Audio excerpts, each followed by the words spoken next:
Bismillahirrahmanirrahim. Alhamdulillahi rabbil alamin. Wa usalli wa sallimu ala ashrafil anbiya'i wal mursalin. Nabiyina wa habibina Muhammad ibn Abdullah wa ala alihi wa ashabihi wa man sara ala nahjihi ila yawmiddin wa ba'd. Vëllezër, kemi mbet tek një pjesë e cila ka të bëjë, është e lidhur me marrëveshjen e Hudejbijës, por realisht nuk është e lidhur në mënyrë direkte, po është rruga nga Mekja ose nga Hudejbija deri në qytetin e pejgamberit Allahut alayhi salatu wasallam. Sa për informat dhe rikujtim, jena të fol për fundin e vitit të 6 të hijretit. Realisht nëse jemi të fol për fundin e vitit të 6 të hijretit të dërguarit Allahut alayhi salatu wasallam, edhe sa kohë i ka mbet në dynjë nga kjo kohë? 3 vjet e diçka, as 4 vjet. Do me thonë viti i 7, i 8, i 9, po 4 vjet. 4 vjet. Kështu që pas 4 viteve dhe plotësohet mesazhi, dhe kumtohet mesazhi dhe do të ndron jetë i dërguari Allahut alayhi salatu wassalam. Në kthimin e muslimanëve nga Hudejbije, në Medinë ka ndodhur disa gjëra të cilat janë të njohura për njerëzit në përgjithësi, po nuk e dinë se ka ndodhur në këtë kohë. Ata e kanë dëgjuar se ka ndodhur në kohën e pejgamberit sallallahu alajhi wasallam diçka e tillë, por ama nuk dihet se ka ndodhur në këtë udhtim. Dhe gjëja e parë e cila ka ndodhur dhe për të cilën ka diskutim të gjerë tek dietarët se kur ka ndodhur. Disa prej dietarëve thonë që kjo ka ndodhur në udhtimin ose në kthimin nga marrëveshja Hudejbijës, të tjerët kanë thonë që kjo ka ndodhur pas kthimit nga betejë e Tebukut, të tjerët kanë thonë që ka ndodhur pas kthimit nga betejë e Khajberit, dhe grupi i fundit i dietarëve kanë thonë që kjo ka ndodhur pas kthimit të sahabëve me pejgamberin Allahu sallallahu alajhi wasallam nga betejë e Hunenit. Dhe çdo grup i cili e thot një mendim prej këtyre mendimeve ka argument. Gjë e cila i ka bë disa prej dietarëve të thonë që kjo ka ndodhur më shumë se një herë. Po cila do qoftë, a ka ndodhur pas Hudejbijës ose argumentet e sakta aludojnë që ka ndodhur pas Hudejbijës, po ka edhe argument tjetër që aludon se ka ndodhur diku tjetër që duket se dikush prej transmetuesve nuk e ka përcaktuar ose pa e ka harruar se në cilin udhtim ka ndodhur kjo. Ne do ta përmendim se kjo ka ndodhur pas përfundimit të marrëveshjes së Hudejbijës dhe afrimit të muslimanëve afër qytetit të pejgamberit Allahut alayhi salatu wasalam. Ajo se i dërguari Allahut alayhi salatu wasalam udhtonte përgjatë natës në një pjesë të rrugtimit të tij nga Mekja për në Medinë. Dhe gjatë kthimit të tyre për në Medinë afrohen tek një vend ku donin stacionohen, sikurse tregon Abdullah ibn Mesudi radhiyallahu ta'ala anhu, do të stacionohen me një tokë të butë. Dhe i dërguari Allahut alayhi salatu wasallam pyeti men yakleuna, kush do të na ruaj për të na zgjuar sabah?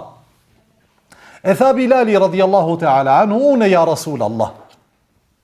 Kështu që i dërguari Allahut alayhi salatu wasallam e lë Bilalin radhiyallahu ta'ala anhu që t'i zgjoj për namaz sabahut. Mirë po pak para se të hyjë koha e sabahut, e zgjumi Bilalin radhiyallahu ta'ala anhu dhe vetëm kur dëgjon zërat e disa prej sahabëve ishin zgjuar filani dhe në mesin e tyre edhe kush? Edhe Omeri radhiyallahu ta'ala anhu, i cili ju thoshte sahabe, folni, zgjoni ata tjerët. Kështu që sahabet filluan ta ngrisin zërin, sa që zërin e tyre dëgjoi edhe kush? Edhe i dërguari Allahut alayhi salatu wasalam. Kështu që duket se në mesin e sahabëve është paraqit një gjendje kaotike. Dhe në këtë gjendje kaotike, Omeri radhiyallahu ta'ala anhu po e ngrit zërin e tij dhe po i urdhon sahabët që të zgjojnë njëri tjetrin dhe të zgjohet i dërguari Allahut alayhi salatu wasallam, sepse ata që ishin zgjuar para Omerit nuk kishin guximin që ta zgjojnë të dërguarin Allahut sallallahu alaihi wasallam. Kur e pa pejgamberi Allahut alayhi salatu wasallam këtë gjendje, tha: "If'alu kama kuntum taf'alun." Bëni ashtu siç keni bërë zakonisht. Do me thonë, veproni me namazin tuaj ashtu siç bëni zakonisht kur zgjoheni për namaz. Ani se ju ka ik koha, për shkak se në transmetim thot, u zgjuam nga nxehtësia e diellit. Saqë dielli, do me thonë, i ka nxehtë. Kështu që tha i dërguari Allahut alayhi salatu wasallam, bëni ashtu siç keni bërë zakonisht, dhe i porositi musliman dhe ju tha atyre, kështu le të bën ai, të cilin e ka zënë gjumi për namaz ose e ka harruar namazin.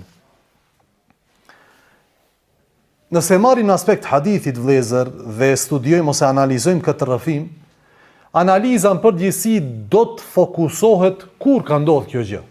Edhe kjo është shumë normal. Dietarët e hadithit do të fokuson të kjo gjë ka ndodhur pas kthimit nga Khajberi, pas kthimit nga Tebuku, pas kthimit nga Hudejbia. Mirë po, nëse analizojmë, nuk di si të ma thellë ose ma sipërfaqësisht, e shohim se kalon në për analizat tona diçka, nëse i marrim fukahat, da shohim se fukahat e analizojnë në rrëfimin nga një tjetër këndvështrim. Ajo është çka bën ai të cilit i ik namazi ose e haron namazin. Dhe ka thonë i dërguari Allahut alayhi salatu wasalam, men nama an salatin aw nasiyaha falyusalliha idha dhakaraha. Ka e zë gjumi për namaz ose haron atë, le ta fal atë kur timteket ose kur të zgjohet. Por ama në rrëfim ka diçka e cila është më e dukshme dhe më domethënëse për realitetin ton, se sa ndoshta për realitetin e muslimanëve para 300 viteve. Çka është ajo? Është gjendja kaotike e sahabeve. O vlla, në mesin e këtyre sahabeve kje 1400-500 burra dhe disa gra. Në mesin e tyre dietar të mëdhej. Si ka mundësi në fund të vitit të 6 të hijretit këto t'jenë të së bashku në udhtim dhe t'ju ike një namaz dhe mos din si të veprojnë? Në çfarë aludon kjo? Bravo. Kjo aludon se kjo situat është situat e re imponuar për mbi ata. Nuk e din ndjenjën se si është etike namazi. Dikush mund të thotë, po ndoshta ju ka ik individualisht, po jo në xhamat. Po si do qoftë, individualisht ose në xhamat, le të themi se individualisht u ka ik. Edhe pse porosia e dërguarit Allahut alayhi salatu wasalam dhe mësimi i tij aludon se këto ballafaqohen me këtë realitet për spari herë, nuk e kanë ditë si është të ike namazi. Andaj e sheh këtë kaos, këtë panik, këtë sjellje jo të rregulluar tek sahabët, njëri e ul zonin, tjetri thot mos bërtit, tjetri mos e ta zgjosh dërguarin në Allahut alayhi salatu wasalam, kështu me radh Bilali e fajson veten e tij. Atëherë vjen roli i mësuesit, pejgamberit Allahut alayhi salatu wasalam, në këtë gjendje kaotike, po ju thot muslimanëve, men nama an salatin aw nasiha falyusalliha idha dhakaraha, ka e zë gjumi për namaz ose e harron atë, le ta fal kur ti kujtohet. Po këto sahabe ta shohin gjendjen e një triu musliman, i cili ndoshta është në këshillin e xhamisë lagjes tonë, i ikni namaz e në i diti. Është krijetari i këshillit xhamisë tonë, i hikin 18 namaze me rind deri xhumon e radhës. Çfarë gjendje do ishin ata? Po ta shihnin këtë gjendje të rinisë tonë, të rejave tona, të cilëve ju ikin për ditë namazet e tyne. Në askush nuk mërzitet, as nuk e kap ky kaos, as kjo panik se mu m'ka ik një namaz, në të cilin nuk m'ka ftuar njeriu, por m'ka ftuar Zoti njeriu të Allahu Gjelle Gjelalu. Nuk të fton namaz muezini, o vlla. Muezini zbaton urdhin e dikujt tjetër i cili ka thirr për namaz. Nuk të fton në haxh as numre njeri, Ibrahimi a.s. Po të ka ftua Allahu, pa ai i cili e ka kumtuar ftesën, është Allahu Gjelle Gjelalu, është Ibrahimi a.s. Kështu që thirrja e njerëzve, hajde në namaz, hajde në shpëtim, është vetëm kumtesë asaj që e dëshiron Allahu Gjelle Gjelaluhu prej nesh. Për këtë shkak, them analiza e këtij rrëfimi nxjerr në pah këtë gjendje, këtë ballafaqim me këtë situatë të re të sahabeve, se ne nuk e dimë si është na ikje namazi. Ani se në mesin tonë është i dërguari Allahut alayhi salatu wasallam. Ani se në mesin tonë është Ebu Bekri dhe Omeri dhe Muadhi dhe sahabet e mëdhenj të diturisë. Njerëz të mëdhenj dituri, megjithatë nuk e dim si është na ikje namazi. Nuk dim si të veprojmë. Kështu që vjen i dërguari Allahut alayhi salatu wasallam dhe përmirëson këtë botkuptim të tyre dhe po i mëson ata se ka mundësi edhe njeriu të devotshëm të ik namazin nëse ai ka bërë sebepet. Ata kanë vendosur muezinin e tyre që të tiruan natën dhe t'i zgjon për sabah, megjithatë lodhja e madhe, fizike dhe psiqike, i bani ata që të gjithë t'i zanë xhumi dhe ky rast jetë mësim për ne pas 1400 e sa viteve. Ne të mësojmë se si duhet sillet muslimani ndaj namazit të tij, në seriozitetin e marrjes së sebepeve, në seriozitetin e ikjes së namazit dhe kësaj çështje e cila duhet jetë përjashtim në jetën e njeriu e kështu me radhë. Kjo është gjëja e parë e cila ndodhi. Gjëja e dytë e cila ka ndodhur vëllezër, pas kthimit të muslimanëve në Medinë është zbritja e disa ajeteve ka zbrit surja Al-Mumtahina. Sure e cila bartë në vete mesazhe madhështore. Po që se i përmledhim këto mesazhe, mund t'i përmledhin 2-3 fjalë, ajo është miqësia e besimtarëve mes vete dhe qëndrimi i qartë i tyre ndaj të tjerëve. Kështu që sikur Allahu xhelle xhelaluhu don që t'i forcon radhët e besimtarëve njëri me tjetrin brenda Medines, që ata të jenë më të qartë, më të fortë, më transparent me njerëzit që janë jashtë Medines. Armiq dhe alat. Kështu që Allahu zbret këtë sure në të cilën duket qartë qëndrimi i besimtarit ndaj besimtarit paqedashës dhe qëndrimi i besimtarit ndaj mos besimtarit i cili është armik i besimtarit. Kështu që Allahu xhelle xhelaluhu në radhën e këtyre ajeteve prek disa çështje të cilat kanë të bëjnë me disa prej besimtarëve në Medinë. Një prej këtyre çështjeve është një situatë gjithashtu e re. Ajo është se në marrëveshjen e Hudejbijes ne thamë që pjesa më e ndjeshme për besimtarët ishte çfarë? Ishte pranimi i Islamit nga disa muslimanë të Mekës dhe më pas hijreti i tyre drejt dërguarit Allahu sallallahu alaihi wasallam. Dhe në këtë rast kur ata bënin hijret, çfarë duhej të bëjnë muslimanët? Duhej t'i kthejnë. Dhe kthyen ata kë? Ebu Xhendelin, djalin e Suhejl ibn Amrit, apo? E kthyen Ebu Xhendelin dhe njëjtë si Ebu Xhendelit të tjerë. Por ama marrëveshja kur u bë, si kur marrëveshja ka neglizhuar faktin që prej këtyre njerëzve mund të ketë gra. Andaj marrëveshja trajton hijretin e meshkujve dhe burrave, jo hijretin e grave. Po ajo është e përgjithshme, por marrëveshja trajton çështje të cilat janë faktike në terren. E deri tash nuk ka ardhur një grua të ikë nga Mekja, Kurashie dhe thotë unë jam besimtare. Deri pas kthimit të besimtarëve nga Hudejbia në Medinë. Kur kthehen musliman në Medinë, dhe i dërguari Allahu alayhi salatu wasallam, vjen një grua në Medinë, e cila është bija e një ndër armiqve të përbetuar të pejgamberit Allahu sallallahu alaihi wasallam. Uqba ibn Abi Mu'ayt. Këtë njeri e kina përmend shumë herë. Madje kina folën hollësi për armiqsinë e tij ndaj dërguarit Allahut alayhi salatu wasallam. Dhe kemi përmend ajete të cilat kanë zbritur për këtë njeri, për Uqben. Ky është ai i cili ka hedhur mbi dërguarin Allahut alayhi salatu wasallam gjatë namazit të tij afër Qabes brendësinë e deves së therrur, së prerë kurban. Çka ka ajo, do me thonë barku në saj e kështu me radhë. Uqbe ibn Abi Mu'ayt do të vritet në Bedër, sa që i dërguari Allahut sallallahu alaihi wasallam do t'i zë 70 prej robërve të Bedrit, dhe sa të dalin jashtë Bedrit, thot Aliut, këtë përjashtojnë nga grupa e burgosurve. E tha Uqbe, o Muhammed, am përzgjedh mu, am përjashton mu nga gjithë ky numër 70 robë. Pse mu më përzgjedh? Sa janë këto? Pse unë jam i veçantë? Edhe pse e dinte ai pse është i veçantë, për shkak të historisë së tij të hidhur me dërguarin Allahut alayhi salatu wasallam dhe kërcënimin që ja pa të bëj dërguari Allahut alayhi salatu wasallam kur i tha, po që se të za jashta kodrave të Mekës, unë do të vras. Dhe kështu ndodhi. U vra Uqbe ibn Abi Mu'ayt në vitin e 2 të hijretit dhe pas 5 viteve ose 4 vite e diçka, në fund të Hudejbijes do të vjen vajza e tij Ummu Kulthum bintu Uqbe ibn Abi Mu'aytin muslimane. Vajzë e re në moshë të adoleshencës, sa ka hyrë në moshën e rinisë. Kureshije e lirë, jo robresh nga rangu i dytë në statusin shoqëror të banorëve të Mekës. Kureshije nga familjet më fisnike, vet ka ik me dinin e saj. Nën tortura ka ik dhe ka ardhur në Medinë dhe po i thot pejgamberit Allahu sallallahu alaihi wasallam, ja Rasul, Allahun jam muslimane. Kaq. Kam ik në këtë moshtër vet o vëlla. Thot Ibn Sa'din tabaqatet e tija.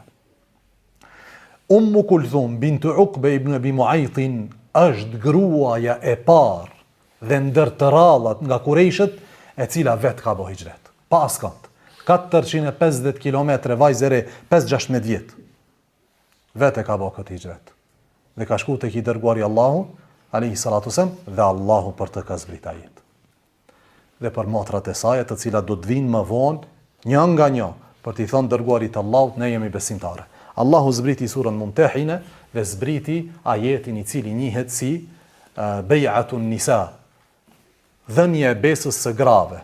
Andaj Allahu xhelle xhelaluhu po i thot pejgamberit Allahut alayhi salatu wassalam, dhe musliman voju besimtar, kur t'ju vin gratë besimtare, kur t'ju vin juve gratë besimtare, ju atër muhaxhirat, duke e bo hijret, ju testoni ato në imanin e tyre. Testimi i tyre në iman, si kur se thot Aisha radhiyallahu anha, ishte në 4-5 mesele të përmendura në një prej ajeteve të surës Mumtahina, që mos t'i bëjnë shirk Allahu xhelle xhelalu, mos bëj zina, mos vjedhi, mos shpifin, dhe që t'i bindën dërguarit Allahut sallallahu alaihi wasallam në vepra të mira. Madje Aisha dhe Ibn Abbas i ka thonë t'i bindën të dërguarit Allahut në vepra të mira, alaihi salatu wasallam, do me thonë mos të vetmohon me gjinin e kundërt pa prezencë të palës së tretë. Dhe cila prej tyre pranon të këto kushte, i dërguari Allahut alayhi salatu wasallam pranon të bejën e saj dhe hijretin e saj. Po çka të bëjmë me marrëveshjen? Ne kemi marrëveshje. Erdh vllau i Kulthumit, Walidi dhe vllau i tij tjetër, djemtë e Uqbes, erdhën tek i dërguari Allahut alayhi salatu wasallam dhe than: "O Muhammed, marrëveshja. Ne e dim se motra jon është e ju." Tha pejgamberi Allahu sallallahu alaihi wasallam: "Nuk kena marrëveshje për gratë." Që të regon se statusi i grave në islam është i veçantë. Dhe gruaja duhet të ruhet në mënyrë të veçantë. Se ajo thehet në vende ku mashkulli, më mirë thënë, ku burri nuk thehet. Kështu që duhet të ruhet. Dhe Allahu zbriti ajet dhe i tha të dërguarit Allahu sallallahu alaihi wasallam, mos i ktheni ato tek mosbesimtarët. E keni të ndaluar. Kthimi i këtyre motrave, i këtyre grave muhaxhirat është ndaluar që të bëhet tek mushrikët. Ato duhet të qëndrojnë në shoqëri të re, në të cilën nëse kanë kaluar këtë testim të imanit të tyre, ja japin besën të dërguarit Allahut sallallahu alaihi wasallam dhe ai pranon besën prej tyre për iman dhe u kry puna, nuk shkojnë ato për Mekë. Dhe i dërguari Allahut alayhi salatu wasallam i tha atyre dyve që kjo nuk vlen për gratë, kjo është për burra. Çdo burr që vjen në Medinë ne e kthejmë. Dhe e kemi kthyer Abu Xhendelin dhe të tjerë. Mirë, po këtë motër dhe tjerat prej motrave që do të vinë nga Mekja muhaxhirat tek Allahu dhe i dërguari Allahut alayhi salatu wasallam, ato nuk do të kthehen nga se Allahu xhelle xhelaluhu pa të ndaluar. Allahu tha nuk janë ata të ligjshëm të lejuar për ato dhe as ato nuk janë të lejuara për ata. Nga se prej tyre grave kishte gratë martuara që kishin ikur me fenë e tyre drejt muslimanëve. Kështu që kur burrat e tyre erdhën që t'i lypin gratë e veta, Allahu tha ja, këto nuk lejohen për këto. Kaq. Nuk lejohet këto të kthehen te kjo musliman. Ndërkohë vëllezër, Allahu xhelle xhelaluhu në mesin e këtyre ajeteve të surës Mumtahina do të zbres ajete që kanë të bëjnë me Bej'atun Nisa, me bej'an e grave, do me thonë besdhënjen e grave, dhe Aisha radhiyallahu anha në këtë hadith thot që pejgamberi Allahu sallallahu alaihi wasallam i testonte ato në iman, dhe se cila prej tyre që kalonte këtë test të thjesht, pranonte kushtet e dërguarit Allahu sallallahu alaihi wasallam, ju thoshte i dërguari Allahu sallallahu alaihi wasallam, vazhdoni, esni, nga se e kam pranuar besdhënjen nga ju, bej'an e kam pranuar nga ju.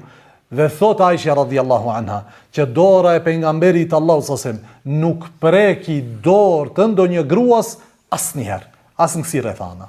Ka ardhur kjo motër e lodhur dhe raskapitur, ka ik me dinin e saj dhe ka sakrifikuar gjithçka dhe ka prit që i dërguari Allahut alayhi salatu wasallam t'ia jep dorë.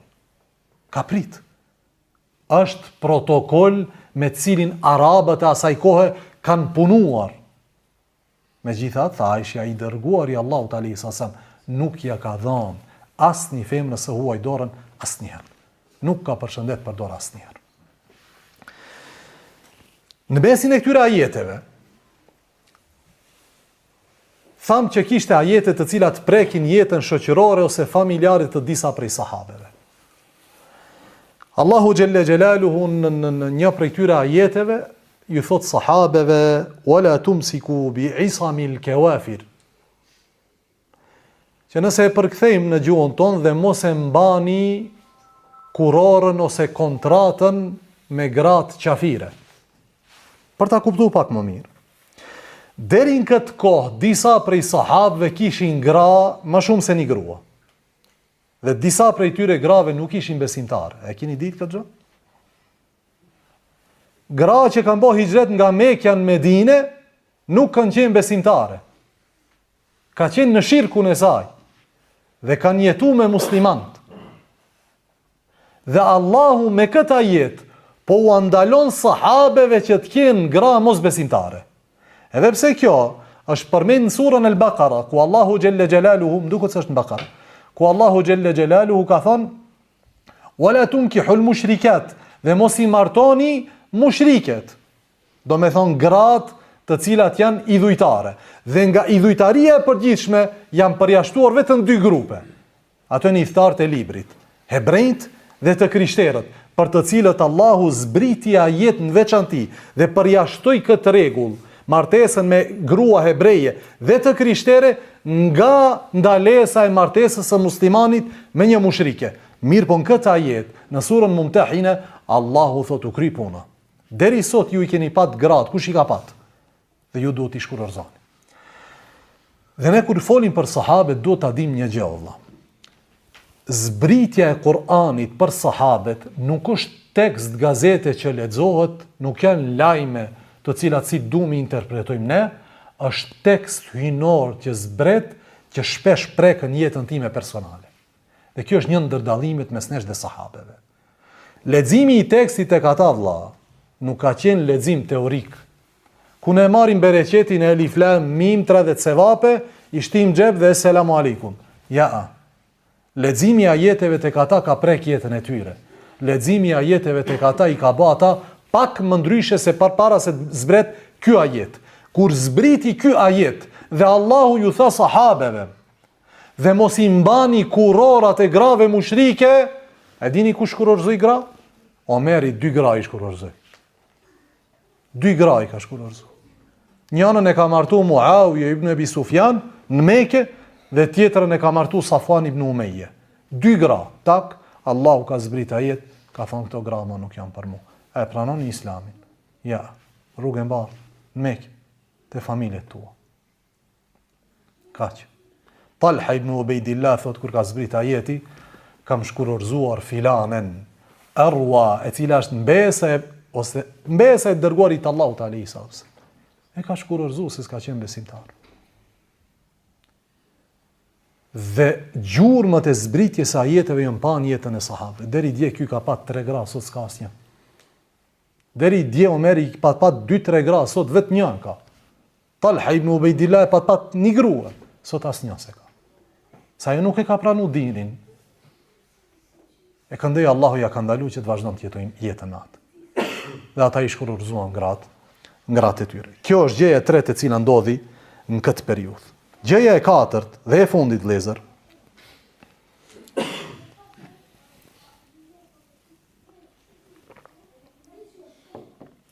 Është rasti i një kolegës dhe shokut të Ebu Gjendelit. Ai është Abu Basiri, Utba al-Thaqafi radhiyallahu ta'ala anhu.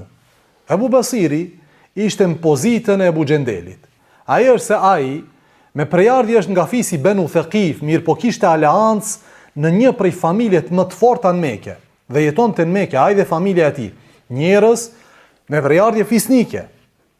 Dhe një ditë prej ditëve vjen Ebu Basiri në Medinë dhe thot ja Rasul Allah, kam ik nga torturat e kurejshve dhe burgosja e tyne. Mos më ktheni tek ata. Sa ata më sprovojnë fejen time. Dhe unë jam torturu me vite. Dhe ja që kam ardhur në Medinë si musliman. E pejgamberi Allahu sallallahu alaihi wasallam i thot ja o Abu Basir, ti e din marrveshjen mes neve dhe atij populli. Ti e din se ne duhet të përmbahemi marrveshjes. Përmbajtja e marrveshjes te muslimani nuk është çështje për cilën ne negociojmë. Nuk është çështje në cilën ne mund të themi, po sot mund të përmbahemi nesër e ndryshojmë. Ja, muslimani i përmbahet marrveshjes, se Allahu për këtë ka zbrit ajete në të cilat na tërheq vërejtjen dhe na urdhëron që ne të përmbahemi marrveshjes. Kështu që i dërguari Allahu sallallahu alaihi wasallam thotë Abu Basir, ti e din marrveshjen mes nesh dhe atyre. Nuk kalojnë shumë ditë, vjen një Qurashi me një sklav, tek i dërguari Allahut alayhi salatu wasalam, të dërguar nga familja e Abu Basirit. I thonë, o Muhammed, atë djalosh, ne e din se ka arte ju. S'ka ku shkoj. Ka arte ju.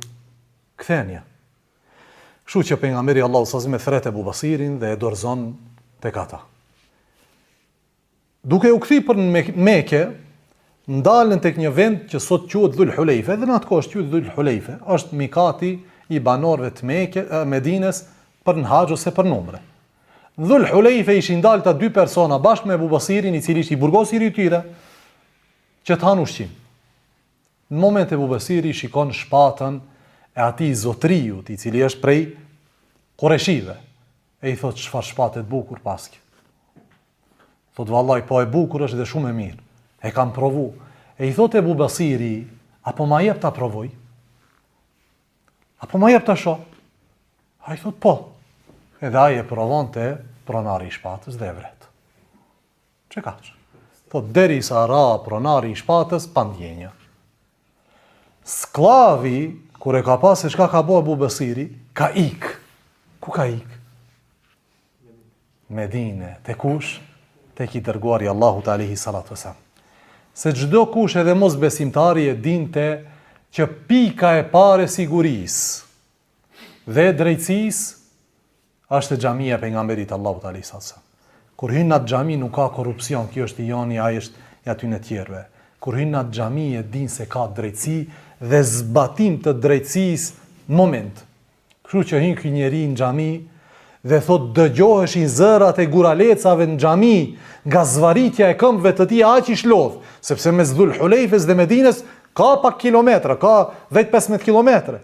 E shu që ai ka ik prej Abu Basirit me vrap deri në xhamin e pejgamberit Allahut sallallahu alaihi wasallam. Kur e ka pa pejgamberi Allahut sallallahu alaihi wasallam këtë skenë dhe e ka pa këtë djalosh tu ik, ka thonë, ky ka pa një frikë të madhe. Është friksu shumë. Andaj i tha, çka kjo o burr? Tho Muhammed alayhi salatu wassalam, zotria im u vra dhe unë nuk e shoh veten vetëm se të vrar. Do me thënë, po se më ndihmut ju, edhe unë do të vritem. E pejgamberi Allahu sallallahu alaihi wasallam tha, si u vra? Tha, Abu Basiri e vraf. E vjen Abu Basiri. Kur vjen Abu Basiri i thot, ja Rasul Allah, ti e bane tëndën, zbatove marrveshjen dhe kontratën që kishe me atë popull. Dhe Allahu e bani që ti ta bësh këtë gjë. Tash malin mukat. Unë kam ik vetë. Nuk e ki fajn ti, as dikush tjetër. Unë vetë kam ik. Ma lë këtë tjetëri në dorë. Për ta kuptu vlezër, se dikuj, do me thënë, në rrethanat bashkohore, disa prej muslimanëve jetojnë jetë utopike, idealiste, ku mendojnë se po t'i bim gitarës ne, e në ndonjë instrumenti tjetër muzikor, në kohë kur tjerët bombardojnë, ndoshta këto tinguj të mirë, e të ëmbël dhe të butë ndikojnë në ndërtimin e paqes mes popujve në andrave tjera, të cilat sot i shohim njerëzit tu i bë ose i kanë bën të kaluar. Nuk funksionon jeta kështu. Mendoj Abu Basirin dhe vendose veten tënde në pozitën e Abu Basirit. Ti ke qenë i burgosur vetëm se ke thënë la ilaha illallah. Edhe ati burgosur prej kujt? Prej familjarëve tu, dhe ata të cilët kanë torturu, janë familjarë tu, jo të hujt. Për shkak se ka qenë turp në Mekë, që të vjen djalin ton, birin ton, ose bien ton, të torturon dikush tjetër jashtë familjes ton. Andaj ne jemi ata cilët e bëjnë këtë punë. Dhe krenohemi përpara tjerëve, se ne kemi shku deri në atë deregje, në luftimin e kësaj feje, sa që djalin ton e kemi djegë në zjarr. Dhe ata janë krenu me këtë gjë. E ti vendose pozitën tënde në pozitën e Abu Basirit. A i kishe po të njëjtën. Normal që po. Njeriu me pak krenari, njeriu të cilit i dhem zullumi dhe padrejtësia, normal se e bën këtë gjë. Dhe ndoshta më shumë. Abu Basiri radhiyallahu ta'ala i thot, ja Rasul Allah, ky është i dyti që më ka mbajt burgos. Linen e me këtë asos i punë. Po pejgamberi Allahu sallallahu alaihi wasallam thot, ja.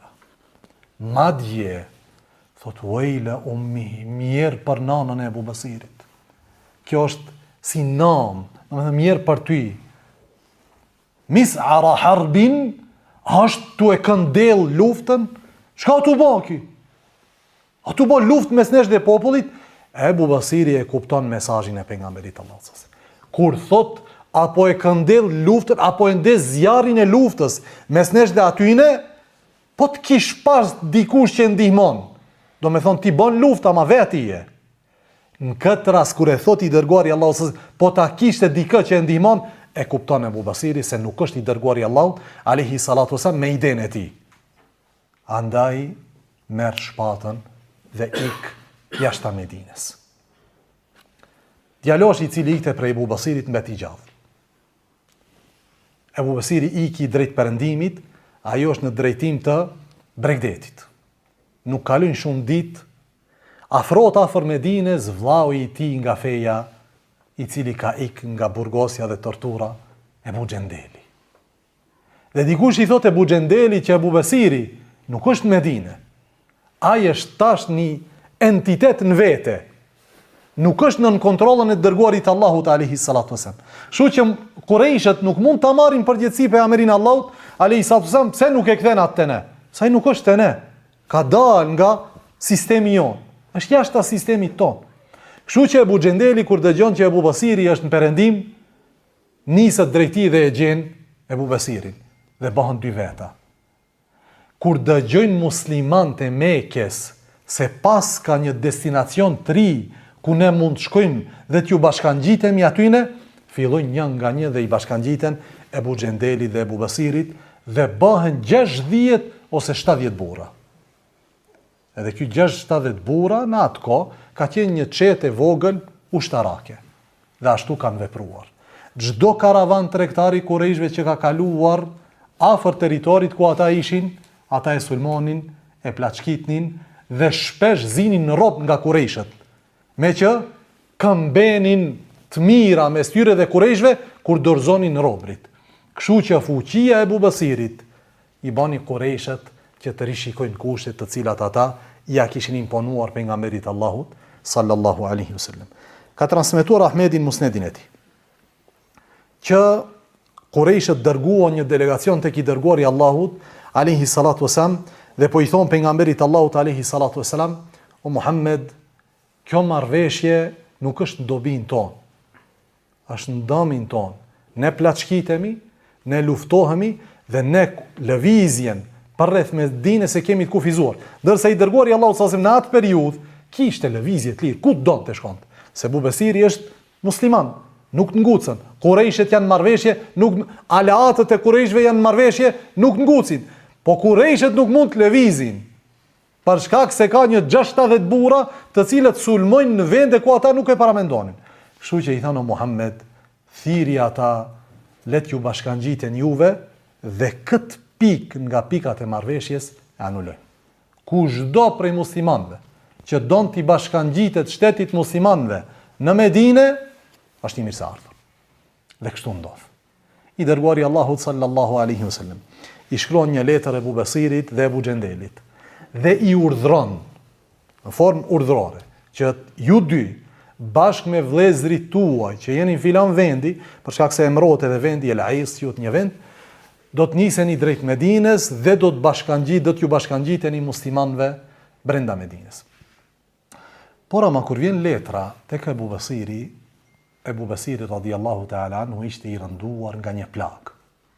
E pranon letrën e pejgamberit Allahut sallallahu alaihi wasallam. E lexon, urdhëron që sahabët tjerë të përgatiten për nisje për Medinë, por ai ndron jetë.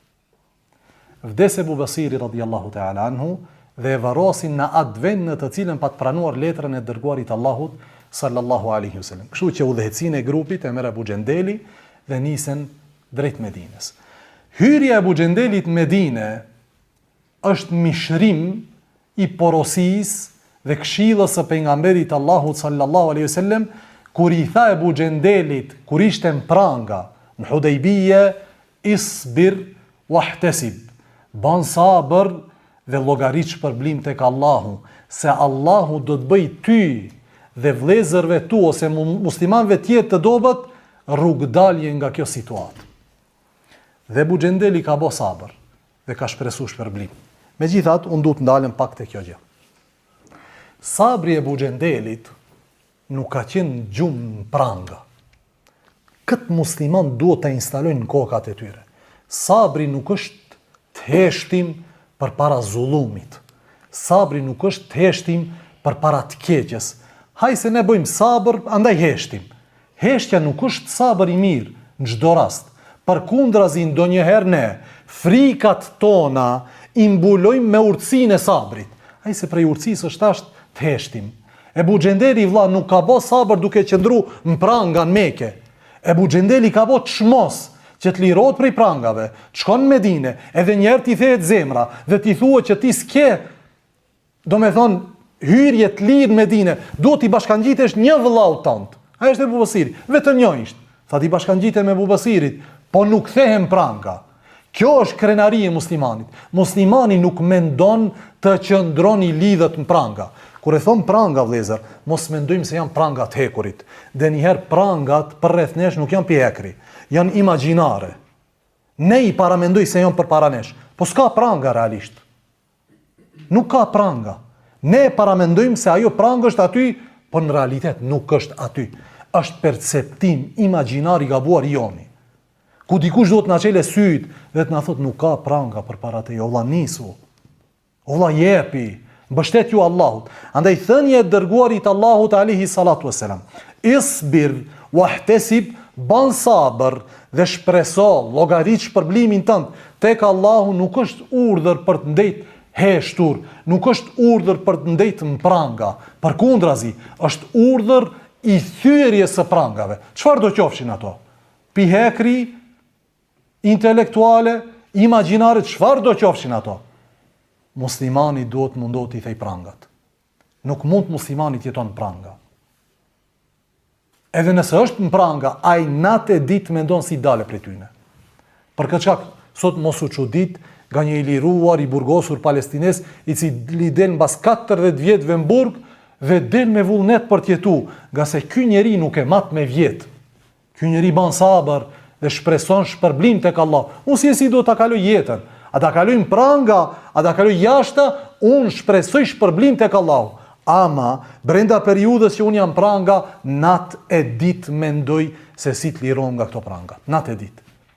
Ebu Xhendeli për të liron nga prangat, ka ik nga baba i ti, ka ik nga nana e ti, ka ik nga fisi i ti, ka ardhur në Medinë dhe i është thy zemra për s'dyti herë, i është bashkangjit një vllau të ti, Ebu Basirit, ka vazhdu me atë derisa i mbot 60 burra. Dhe sabri i këtyne burrave nuk ka qenë vetëm qëndrojnë në hijen e një kodre afër Medines, ku presim të na kalojnë ditë dhe kaq, ja, është faktorizu. Në mënyrë, ata janë faktorizu në mënyrë të dhunshme. Megjithatë është faktorizu se ka thonë mes nesh dhe atyre ka armiqsi. Dhe armiqësia është e hapur. Ne jemi burra, armiqsinë e shpallim. Dhe ka shpall armiqsinë ndaj kurrejshve dhe ndaj çdo lëvizje të kurrejshve. Saqë nuk kanë hyrë në sistemin e pejgamberit sallallahu alajhi wasallam, vetëm se në fund me insistimin e dërguarit Allahut alayhi salatu wasallam. Andaj mes thënies së dërguarit Allahut sallallahu alaihi wasallam, ban sabër dhe llogarit shpërblim se Allahu do të bëj rrugdalje deri te kthimi e Ebu Xhendelit në Medinë, ka pas shumë lodhje, shumë gjers, shumë sakrificë dhe vëllezër të vrarë. Është vrarë Ebu Basiri dhe të tjerë me Ebu Basiri. Kështu që rrugdalja nuk është rrugë e lehtë çdo herë. Rrugdalja don guxim prej nesh dhe mbështetje të madhe në Allah. Ne kemi vëllezër tonë, të cilët jetojnë mirësi gjithandej në jetën e tij.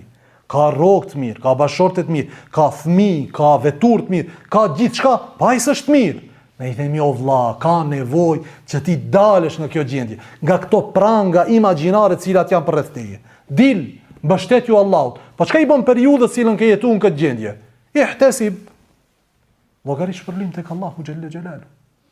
Për këtë çka rinia jon duhet mendojnë dalin nga kjo gjendje. Nuk mund besimtarit mendon vetëm për veten e tij, nuk mund besimtarit të ketë ambicie të ulta, përkundrazi besimtari ambicie duhet të ketë pa kufi. Se kena punë me Allahun, nuk kena punë me krijesat të Allahut. Tregtia jon, muhabeti jon, allëzhvereshi jon është me Allahun xhelle xhelalu, dhe Allahu jep pa hesab dhe shpërblen durimtarët pa hesab. Andaj Ebu Xhendeli kthehet në Medinë dhe do të vazhdoj të jetoj me dërguarin Allahut alayhi salatu wasallam deri në fund të jetës së tij radhiyallahu ta'ala anhu bashkë me to do të kthehen edhe këto 60 burra, disa prej tyre do të vriten sikur se thamë. Megjithatë, e rëndësishmja është se hirja e tyre në Medinë, siç thash, mishron premtimin e pejgamberit Allahu sallallahu alaihi wasallam, se Allahu juve do t'ju gjen rrugdalje wa men yattaqillah yaj'al lahu makhraja. Dhe kush është i devotshëm ndaj Allahut, Allahu do t'i jep rrugdalje. Lusë Allahun që Allahu na bëj të devotshëm, na jep dituri dobishme, na lehtëson çështjet tona, wa akhiru da'wana alhamdulillahi rabbil alamin.